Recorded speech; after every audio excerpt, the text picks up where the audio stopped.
Hello, everyone, and welcome back. I'm Joe Chappelle, and you're listening to episode 71 of the OBGYN podcast. Today, we're going to continue our recent focus on infertility by discussing an article from the New York Times from July. To do that, I have Dr. Jillian Kurtz and Dr. Vai Umesh with me. Welcome, both of you. Hey, thanks for having us. Hi, nice to be back. So before I get started today, I want to talk about our community a little bit. A couple of years ago, I tried to put together a Slack channel for listeners to get together and connect, and we'll just say it didn't really work out as planned.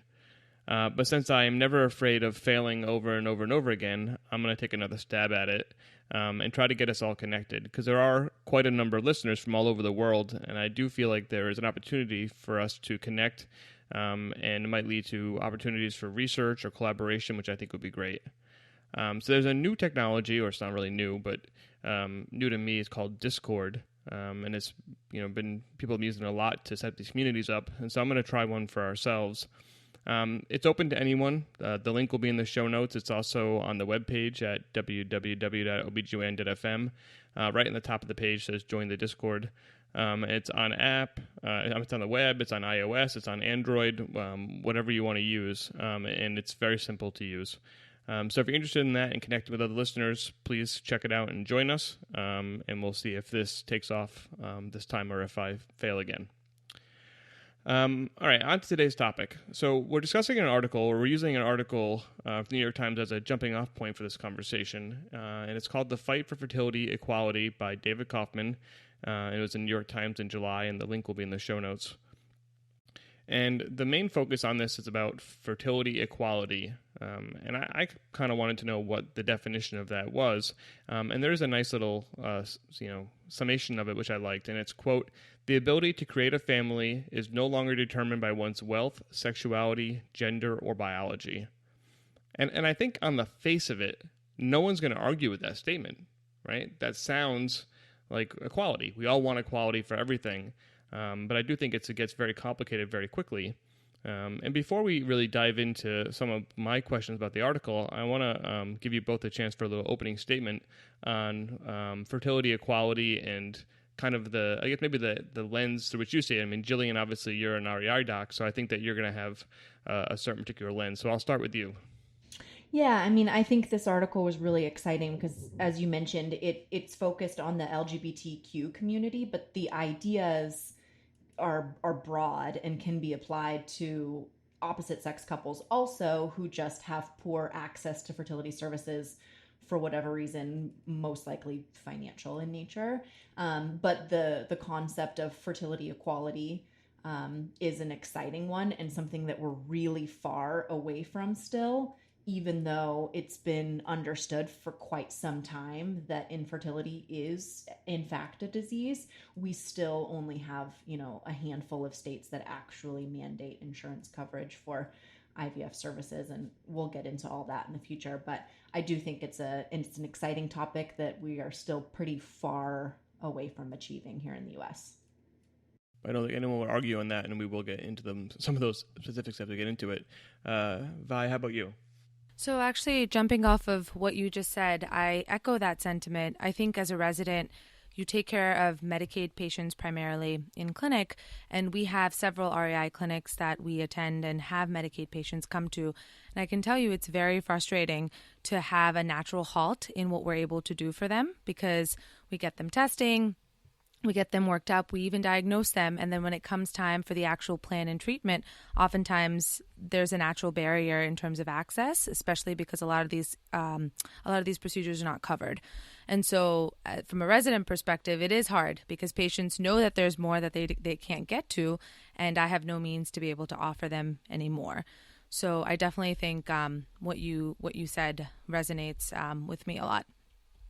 Yeah, I had a similar experience. I went to the same REI clinic that you went to, and it's probably the same as it was then, because there's still nothing we can do for them because they don't have the insurance coverage nor the financial means to undertake anything really, except actually, I guess there's apps now that can help you track your fertility. It's probably the only thing that's changed in the last 15 years. But it is very frustrating. So I think, with the two of you, I think I'm going to end up playing devil's advocate a little bit here and pushing against both of you. So for the listeners, please know that everything I say is not necessarily how I feel about it, but in order to make the conversation interesting and elucidate some of these points, I'm going to kind of take the opposite stance on some things. So please don't kill me. So I want to start with fertility, and I think, Jillian, you alluded to this, is fertility as a human right. And I think, you called fertility a disease. And I think in doing that, the language then says, well, if it's a disease, then we should treat it. And if we should treat it, that means that we should cover it under health insurance. That's what health insurance is there for, is to treat a disease. But I do think that there is a difference between, let's say, only because we were talking about it before we started recording, let's say renal disease that requires dialysis because your kidneys don't work, and if you don't have that, you'll die. Or hypertension, which is a longer time to death, but we'll get there eventually if you don't treat your hypertension, and something like infertility, which won't kill you. And so what would you say about that? Well, I think that what you're getting at is that it's indisputable that people have the right to life. Like, that is indisputable. And if you have a life-sustaining treatment, that is going to be covered under insurance. The question is the right to a family inherent human right? And if it is, then sure, it's a no-brainer that we should be helping our citizens achieve that, whether it be by financial support or otherwise. But I think that's what's up for debate. Is it a human right to have a family? In 1948, I did a little bit of research before we recorded this podcast, and there was a United Nations Universal Declaration of Human Rights that said men and women of full age without any limitation due to race, nationality, or religion have the right to marry and raise a family. So according to the United Nations, it actually is a human right. Okay, and I think that you could interpret that different ways. Obviously, in 1948, I don't think they were talking about IVF, but you could definitely extrapolate from that to incorporate modern techniques for fertility. I'll buy that. Mm-hmm. How about you, Vi?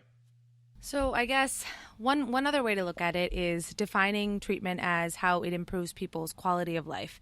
So I'm gonna go with this and see if it sort of ends up making sense. But for example, if you have somebody who has mobility issues, do they have a right to have access to PT? Does insurance companies cover PT and wheelchairs and things like that? They may not die from not being able to move, but perhaps that impacts their quality of life and their ability to function as a contributing member of society. And so could we argue that a right to a family and people's emotional well-being is all sort of wrapped up in that? And could that be one way to justify saying people have a right to this because that is what they're looking for when they define what is meaningful to them and what gives them the drive to get up in the morning and what is going to allow them to, continue doing what they're doing, kind of thing. I'm not sure, but I feel like there's something there we can try to. I think you're right. And we're going to run into this issue a lot, I think, in this discussion, is that you get into a slippery slope pretty quickly, whereas how far does that, right to quality of life extrapolate out? And where is the end of that? Mm-hmm. Something I was thinking about while the two of you were talking was about erectile dysfunction. And we cover erectile dysfunction treatment, or at least most insurance companies do, and that's not going to kill you. And you could actually consider that a fertility thing, I suppose, as well. But we cover that. And so, again, we have already started to cover some things for quality of life. But so where do we draw that line? And I think one of the major things that's going to come into it is going to be cost. So let's step back for a second and talk about what reproductive assistance actually costs.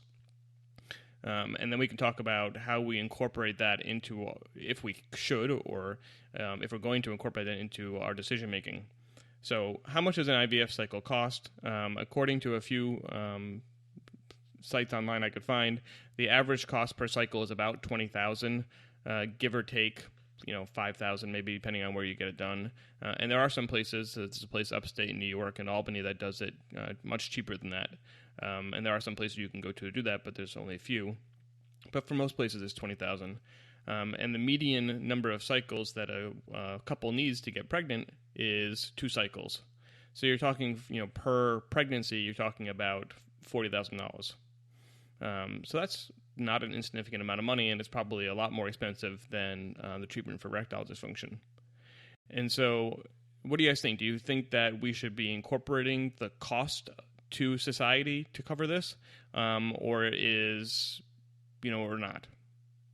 I guess my question is, where do a lot of these costs come from? I actually don't know this. I don't know if this is just based on, is this market driven? So based on demand and supply, this is the cost that was deemed by certain private groups, and that's kind of what we're basing it on, or is it come from elsewhere? I guess that would be the first thing I'd want to know. Jillian, do you have any insight into that? Generally, the bulk of the cost is the retrieval itself, the actual procedure where you undergo anesthesia and all that. That costs like maybe $9,000. Then the embryo transfer itself costs about $4,000. And the additional tests that you can do, like pre-implantation genetic testing and things like that, that's like an additional $4,000.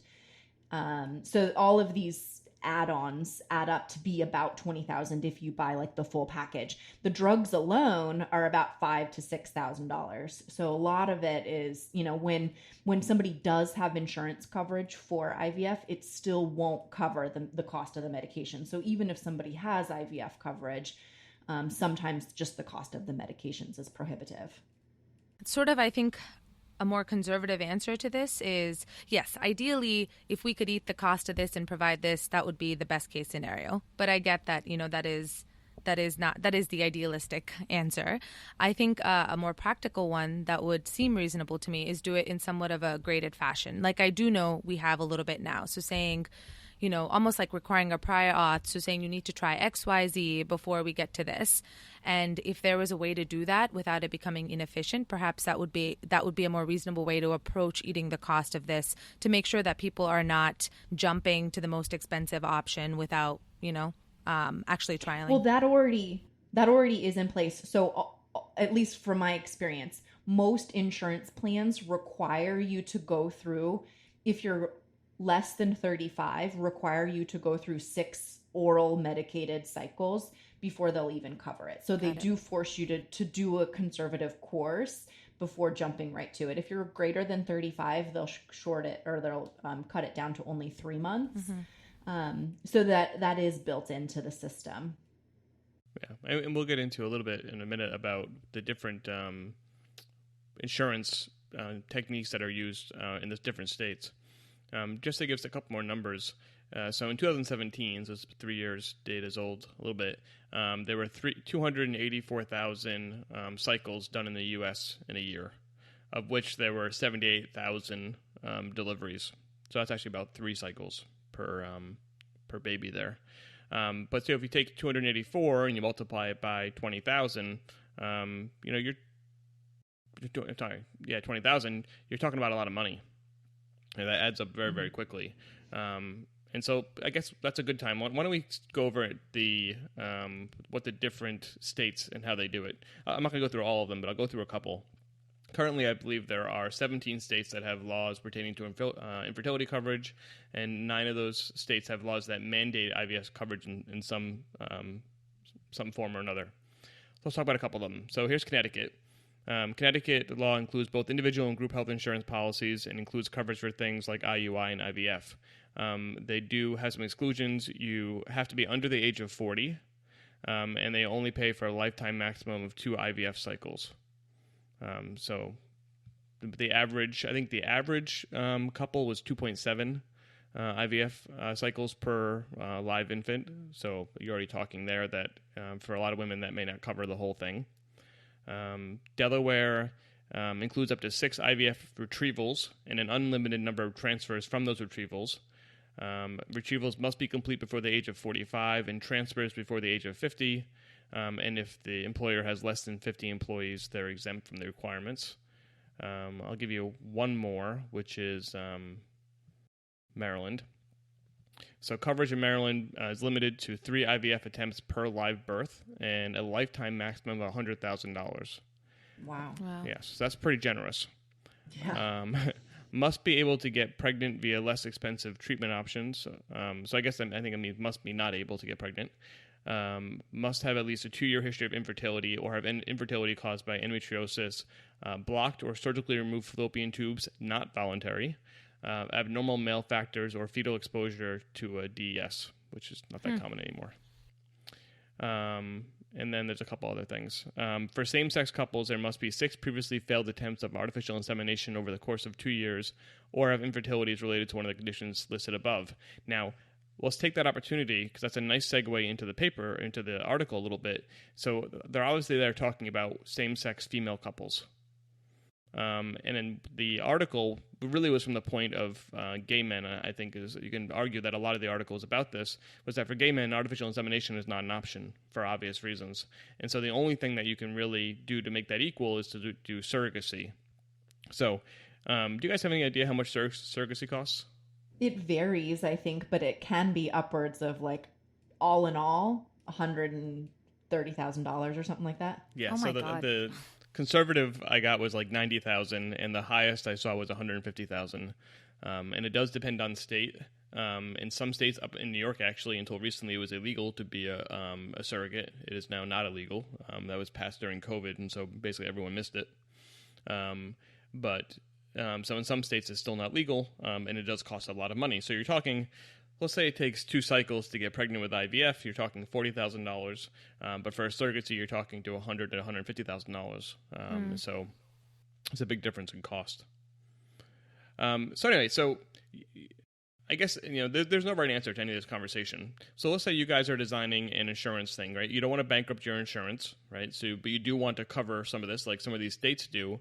Well, where do you draw the line? Do you say 3 cycles? Do you say 2 cycles? Is there a lifetime maximum? Is there an age limit? I mean, the one was under the age of 40. And Jillian, I don't know, you can tell me, but how many of the women that you take care of are over the age of 40? Quite a few, but I understand, the success rates, once you're over the age of 40, you're in the single digits. So I can understand why an insurance company would be hesitant to go that route unless you're using donor egg. Right. But, but is that fair? I don't know. Of course it's not fair, but does it make sense for financially to pay for IVF for a woman that has dismal prognosis? Right. So I think that's where we get into the rub, right? Well, I think as the physician, that's when I would counsel and say, okay, so say we have $15,000 insurance benefit. Is it to our benefit for you to stimulate using your own eggs, or should we put this money towards donor egg and get you pregnant that way so that we don't use up all your benefit? I think I should be able to give the patient the option, but as the physician, counsel them towards. And so then maybe what you're saying is maybe we would benefit more from like a max in your lifetime kind of thing, where people can use money towards whatever intervention is better suited for them. So perhaps you throw like the $50,000 towards surrogacy if, you are a gay couple and want to go that route, or you try what you just suggested, try the donor egg versus cycles of IVF. So I think this would give some element of being able to customize the treatment plan for the couple that you have, but still be able to provide equal kind of compensation for all scenarios. Right. I also wonder if it would be cheaper, like if part of the reason why having a surrogate is so expensive because once she's pregnant, you have to pay for all of her medical expenses out of your own pocket. Like if your insurance could cover her as if she was just another pregnant person on the street, maybe the cost would go down substantially. I also don't know with regards to surrogacy. I know they mentioned there's a lot of regulatory agencies and things like that. I actually don't know how much money the actual surrogate takes home from this and how much of it is just eaten up in a lot of bureaucratic costs. And so if there's ways to regulate that perhaps and say, I believe the majority of the money should be going towards the surrogate and the least should be going to all of these towards other fees. And exactly. Mm-hmm. So, I mean, there's some possibility there of trying to legislate and make sure that people aren't getting exploited through those agencies. Right. So I'm looking at the West Coast Surrogacy Agency, and they say they're very transparent about their fees, so I will take them at their word, and at least it's probably in the ballpark. So an experienced surrogate which I like the term experience there. It carries a lot of water. Gets $60,000 for the surrogacy, so that's their money.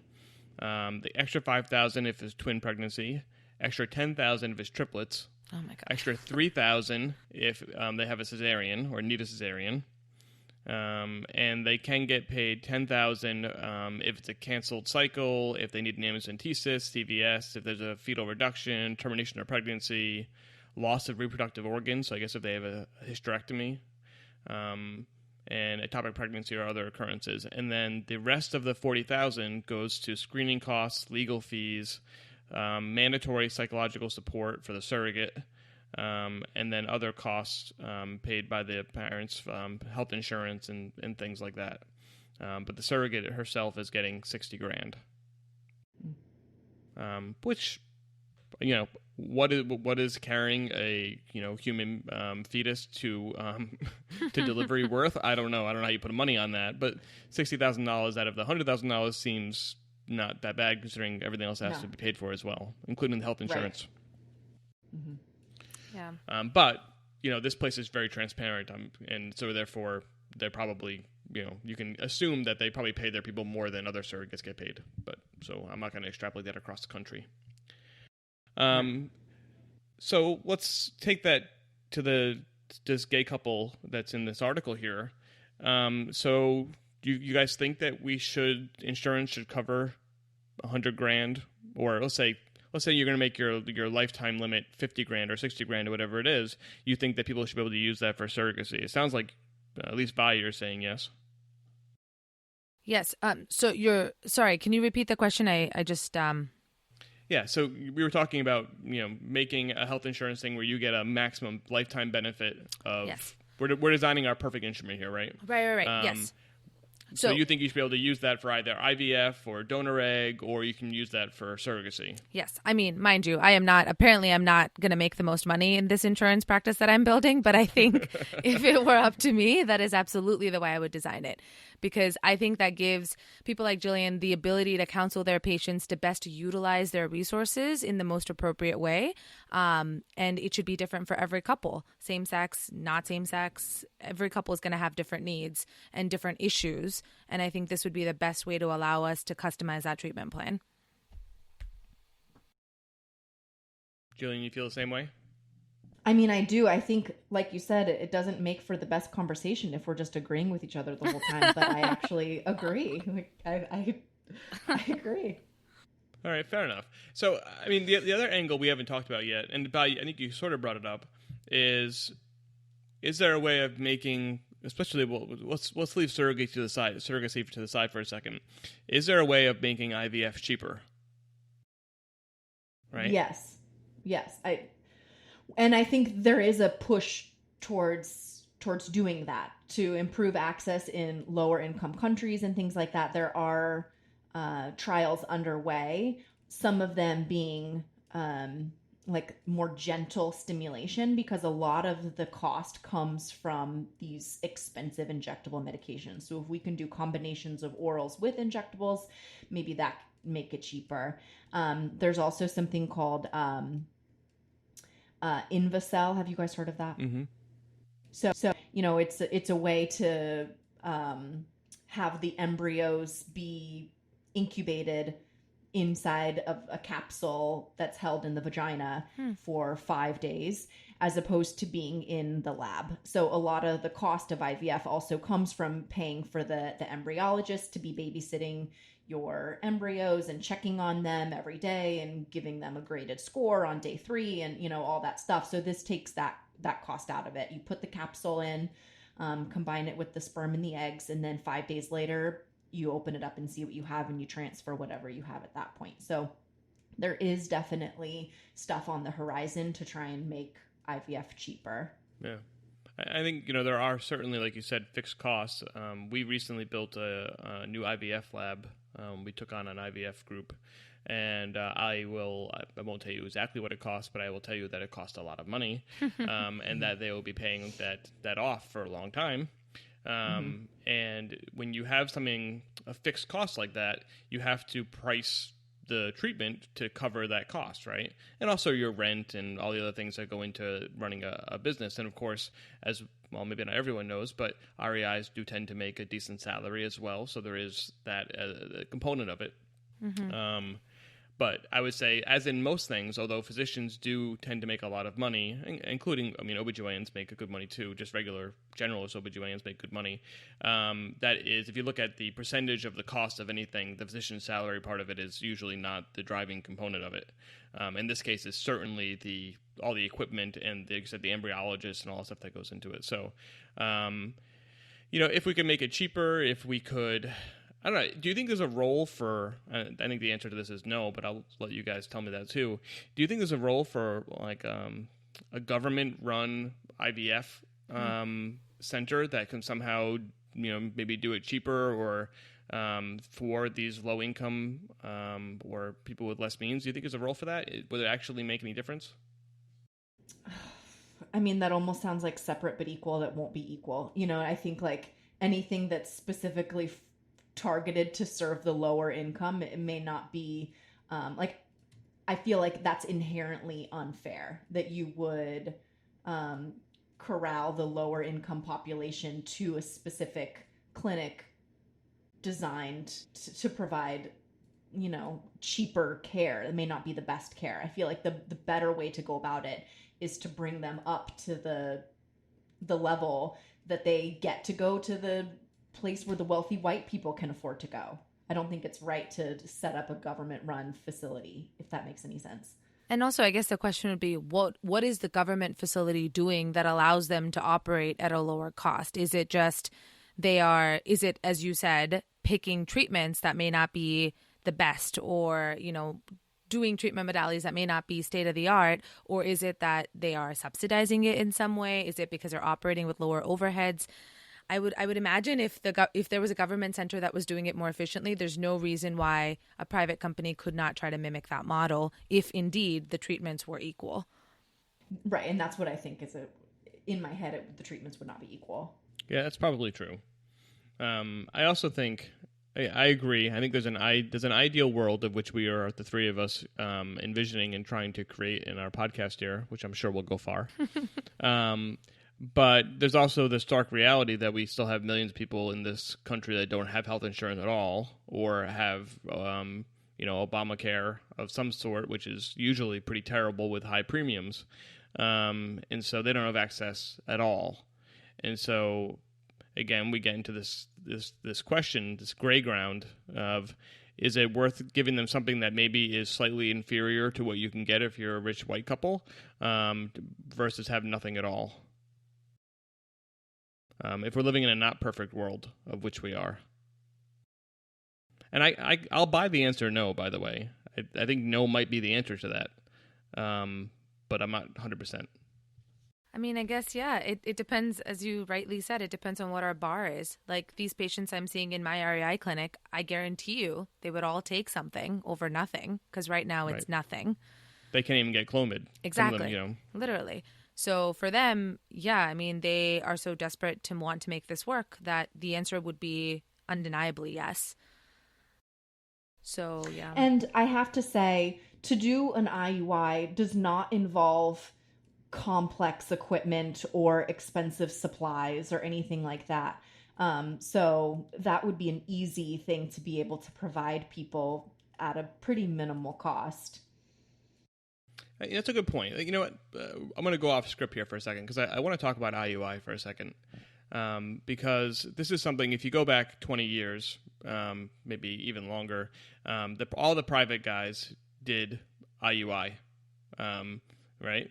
They would say, we'll bring it in, we'll time it right, we'll wash it out, we'll inject it. And they would tell me all the time, oh yeah, we do IUI in the office. We do not do IUI in the office at all. I've never done it. It's never been done in our offices outside of REI. And I think, Jillian, you're right. It's not about the technology of it because it's relatively simple technology. I think it's the system that goes around it as far as timing it correctly, making sure you ovulated, all that stuff. So maybe you could just take 2 minutes and walk me through if you're doing an IUI, what are the things that you do before you actually perform it? Well, I have to say, I think the biggest barrier for generalists to want to perform IUIs is that it really has to be targeted within 24 hours of your ovulation. And nobody wants to come in on a Sunday to do an IUI unless you have to. Right. So at the fertility practice, we're open 7 days a week. You know, we're only closed Christmas and New Year's. So we're available Saturday, Sunday for people's IUIs, which is just not going to be the case at a generalist practice. But like you said, it's not complex. We collect the sample of sperm from the partner. Generally, we have them produce at home. It has a shelf life of about an hour. So from the time they produce to the time we need to process it is about an hour. Most guys feel more comfortable just producing at home as opposed to doing it in the office. And then it's just a simple sperm wash that we suspend the sperm in and use a centrifuge to create a sperm pellet and resuspend it in a sperm wash. It's really pretty simple. Like I said, it's all about timing. So if you do the HCG trigger to mimic an ovulation, the HCG is structurally similar to LH and acts like an LH surge, and then they ovulate 36 hours later. Okay, so you're all right. So that's the main difference. I think you're actually triggering the ovulation. Not necessarily. Sometimes, like some practitioners just detect an LH surge in the blood and then do the IUI the following day. Okay. But yes, we do need to see them at like every other day around their time of ovulation to do it one way or the other. Right. So I do think, so I actually tell patients, I said, I can even do Clomid. I can do Clomid. I can do IUI technically, but we're not set up as an office to maximize your success. Mm-hmm. And so I'll often send to REI just because, you guys have a system in place in order to make that happen. And for me to do it would be a struggle.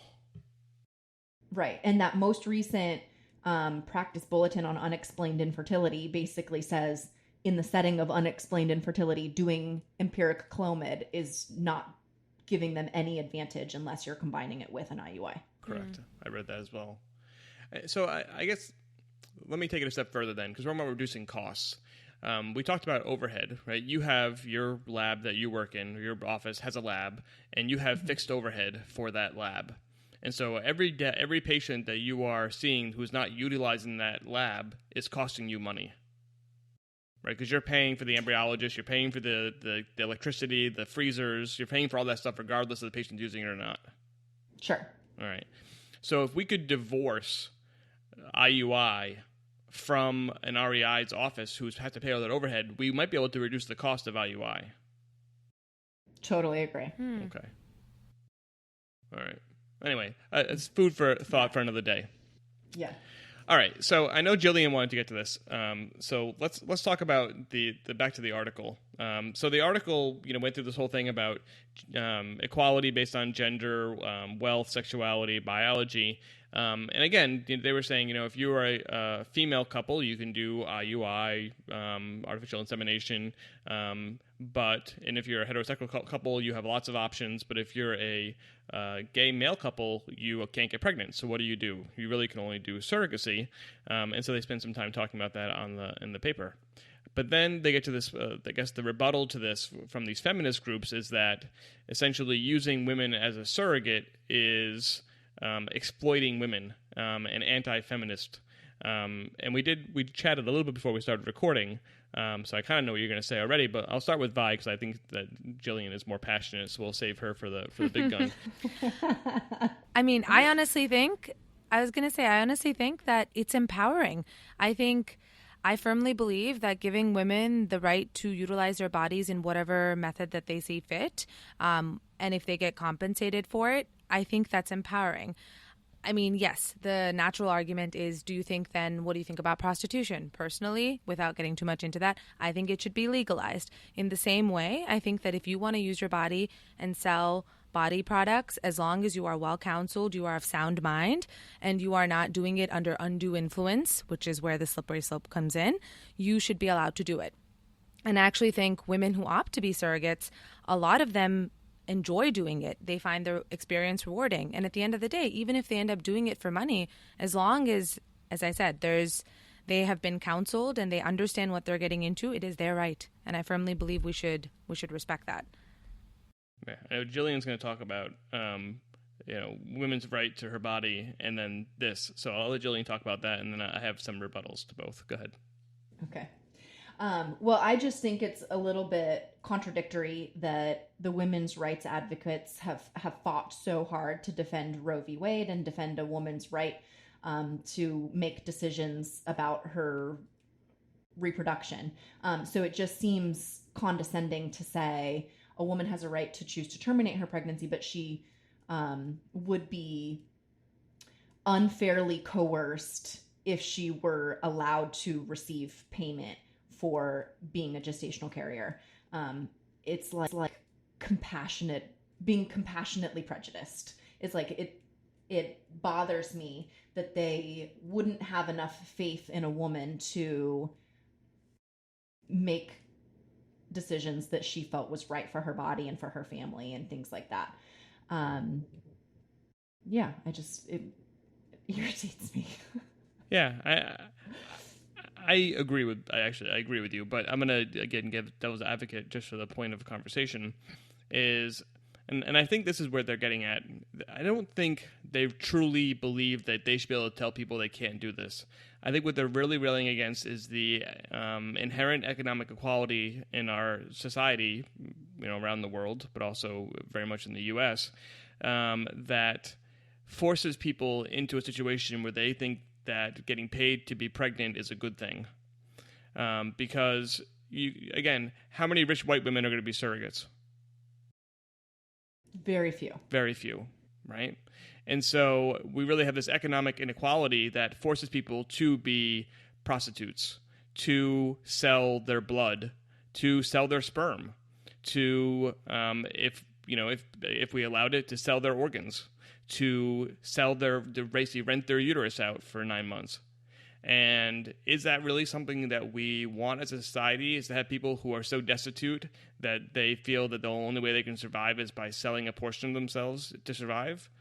I'm not sure that's... If we were all equal, I don't know how many people would be lining up to be surrogates. Sure. Have you guys heard of the term repugnant transaction? No, but I like it already. So there's this podcast, and I don't want to plug anybody else's podcast on your podcast. Oh, please do. So please do. There's an NPR podcast called Hidden Brain. Oh, I love it. And I love Hidden Brain. There was an episode about repugnant transaction, and it's like an economics term. And it's in reference to things like this that are like legal financial agreements that make us a little sick to our stomach. And, it's a little like questionable on the ethics of it. But I think that it's providing a service for a fee, and that women who put their body through that experience for a really good cause, they deserve to be compensated for it. Providing or getting money for cervix makes you feel appreciated and valued. And Dr. Chappelle, I know that you probably love delivering babies, but if you weren't reimbursed for it, you'd probably deliver a lot fewer babies than you do now, right? That's 100% true. So it's hard for me to say that it's a bad thing to pay people for doing something that I think is an imperative. Yeah. And I actually wonder, is this that different than really undesirable other jobs? There are jobs out there that we're like, oh my God, I would never do that. And we have the luxury of saying this because we are not in that socioeconomic bracket where I have to do that and I don't have a choice. So my question is, as long as my issue is with lack of compensation, as long as people are being compensated, I would argue that disparity already exists. But as long as people are making this choice and are being appropriately compensated, as opposed to now when with things like prostitution, for example, it's not necessarily the case, right? But what I mean by that is things like access to care and, having people being in dangerous situations unnecessarily versus if you were to legalize transactions like such, then perhaps getting people to more access would allow them to do what they're doing, but in a safer manner. I don't know. I don't know that there's a whole lot of difference between that and other undesirable jobs. I don't know if I want to clean up sewage every day, and someone has to do it. And I'm thankful that there are people doing it, but I don't want to do it. And I'm sure those people doing it, I shouldn't speak on their behalves, but I am sure that there are times when your job is unpleasant, but you're doing it because you have to do it. And so how is this any different?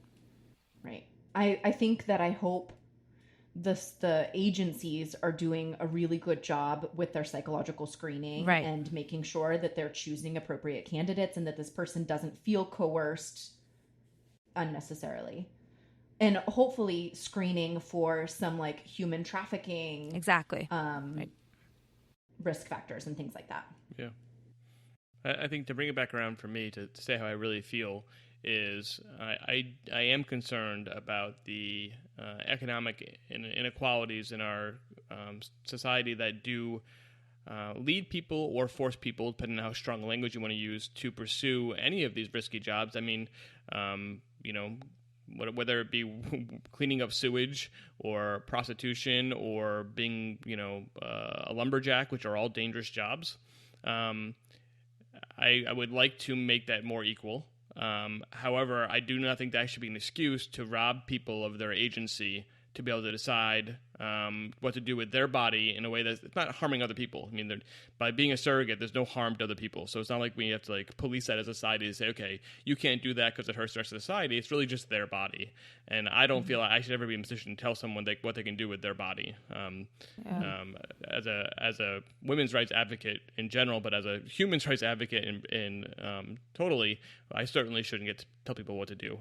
But I am concerned about the economic inequalities, that there probably are a percentage of these people who are surrogates who do it for reasons that aren't because the good reasons. Right. I think that's probably true. Yeah. But it's not as though the alternative, say they say, oh, well, I'll just adopt instead. It's not like adopting is a lot easier or cheaper or quicker. Yeah. So I think that's a problem also. Like if we could fix our adoption system and make sure that it was more accessible, maybe there would be fewer gay couples who were looking for surrogates. I doubt it, because you can make the same argument about this. I mean, we've seen this, right? We've seen couples come back 5-6 times for IVF. Right. It's a biological need. Right. Correct. I think that's what drives a lot of that decision making. And it's always easy for me. I mean, first of all, I'm not a woman. Second of all, I'm lucky enough that my wife and I have had no fertility issues. So I don't really understand what it feels like to be in that situation. So it's easier for me to say, why don't you just adopt? Like you've done this 6 times. Like it's not working. Right. Yeah. But I don't have their lived experience. And so I'm not going to sit here and tell them that. Right. Because if I was in that spot, I might feel the same way. I mean, I think we pretty much covered the topic as well. I mean, again, we didn't come to any conclusions tonight, although I think that we did a little bit. I think we all agree that having some kind of insurance coverage for fertility, and we can quibble about, is it $20,000, is it $50,000 maximal lifetime, is it $100,000, whatever it may be. I think that we agree that there should be something. And I also think we agree that whatever money we put up for that should also be able to be applied for surrogacy, even though that's not going to cover the whole cost of it. It does at least make it somewhat more equal. Is that a fair assessment of what we all think? Yep. Yes. All right. But obviously we don't get to control that. But, hopefully some of our listeners may be in a situation where they are in their community or nationally can advocate for that. And we certainly will do that in our own communities. Before we close up for tonight, Jillian, is there any other thoughts or comments you want to make about all this? No, I was excited to see they did a link to an article that showed all the companies that are improving access to fertility. I thought that was kind of exciting to read. One of them was Starbucks, and it was saying that 85% of the workers at Starbucks make less than $40,000. So that's kind of exciting to think of corporations starting to include that as a benefit to maybe improve access to lower socioeconomic groups and things like that. I agree. I have mixed feelings about it. I mean, I guess you can live in the United States and not be a capitalist at heart, because there are plenty of people who are not, as evidenced by recent elections. But I am a capitalist. I believe in capitalism in general. But I am concerned when our social or societal benefits are being led by corporations, because corporations in general only do things out of their own self-interest. And even if it's, I'm doing this, it seems like it's selfless, it's not, because it helps them retain employees and their public persona and the PR. And so if there's not some kind of incentive to them, they're not going to do it. So I'm nervous about that. Whatever their intention might be, maybe it's not super benevolent, but their employees benefit from that. I agree. My concern is that when it's no longer beneficial, they'll stop doing it. Right. Yeah. And so I hate to, again, it's not that I'm against it. I just hate to depend on it. Like, we shouldn't have to depend on our corporations to do the right thing. I agree. But I still give them credit for it, because in the system we currently have, they're doing a good thing, whatever the reason is. And so I applaud that. Vi, any final things for you? Yeah, I was going to say, we didn't get into this too much, but the article did mention this segment about fertility equality overseas. And I just wanted to say, I recently did a short elective in India before the COVID pandemic, where just before. You barely got back. Yes.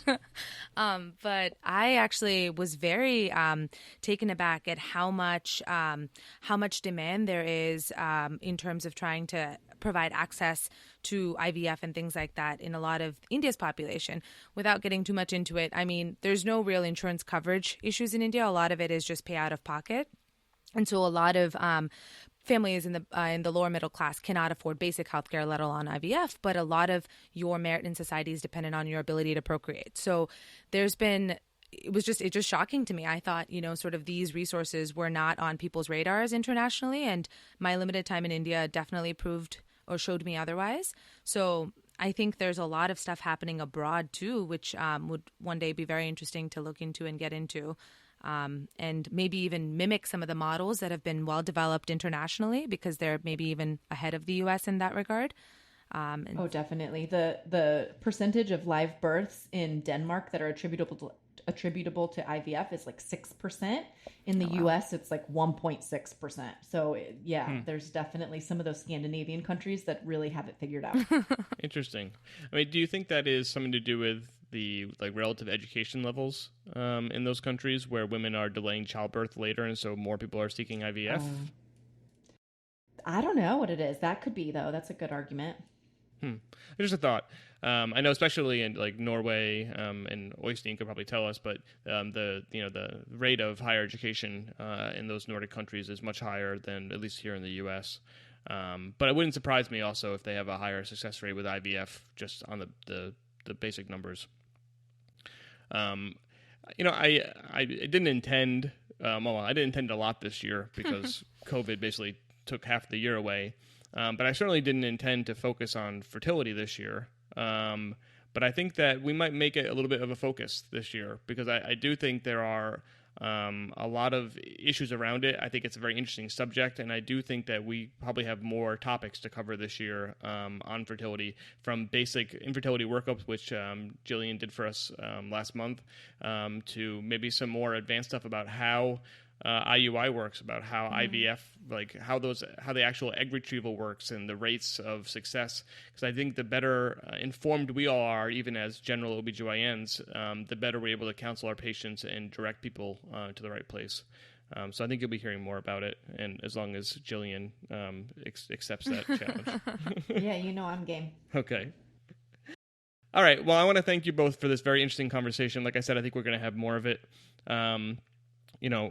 If you're a listener out there, please, if you have comments about what we said, then please, you can always reach us at feedback@obgyn.fm, and I will send on, if you have particular comments for either Dr. Kurtz or Dr. Umesh, I will certainly send them on to them as well, and we can respond in subsequent podcasts. But please send me any questions or comments you have. Again, the Discord server is there for us to get together. Hopefully, Vi and Jillian will join up as well, so we can all be there and answer questions as well. Like I said, it's very easy. It's on the website at obgyn.fm, or it'll be in the show notes of the podcast. All right. Thank you all, and I look forward to talking to you all again soon.